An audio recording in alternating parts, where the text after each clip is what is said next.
Friends, good morning. బాగున్నారా friends? మేమైతే చాలా బాగున్నాం. మీరు కూడా బాగుండాలని కోరుకుంటున్నాం. ప్రతి ఒక్కరు కూడా ఫ్రెండ్స్, చిన్నవాళ్ళైనా పెద్దవాళ్ళైనా నటించేదే ఒక ఆయుధం లాగా ప్రతి ఒక్కరూ జీవిస్తుంటే నటించిన బంధాలు ఎక్కడ దొరుకుతాయండి?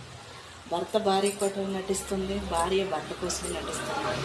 అబద్ధాలతో మోసాలతో ప్రతిరోజు అది అబద్ధం అని తెలిసి కూడా అన్నీ తెలుసుకుని ఆనందంగా ఉన్నా లేకపోయినా కానీ ఉన్నాము అని బ్రతుకుతున్న వాళ్ళు సమాజంలో చాలామంది ఉన్నారు ఫ్రెండ్స్. అలాంటి వాళ్ళలో మనం ఒకళ్ళమే. కానీ అబద్ధానికి తావలేదు, మోసానికి చోటు లేదు, నీతికి నిదర్శనం మనం అని చెప్పుకునే వాళ్ళ మాటలు నమ్మబాకుండా ఫ్రెండ్స్. ఎందుకనంటే నమ్మకానికి అతిపెద్ద ఆయుధం ఏంటి తెలుసా? అబద్ధం.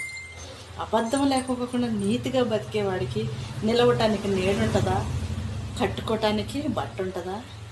ఆదరించడానికి భార్య ఉంటుందా? చెప్పండి. ఏమి సంపాదిస్తాడండి అబద్ధం చెప్పుకోకుండా ఉన్నవాడు?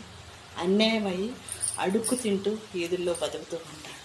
నీతికి న్యాయానికి ధర్మానికి బతికేవాడు ఎప్పుడైనా కానీ నిజంతో బతకాలంటే అడుక్కునే తింటాడండి.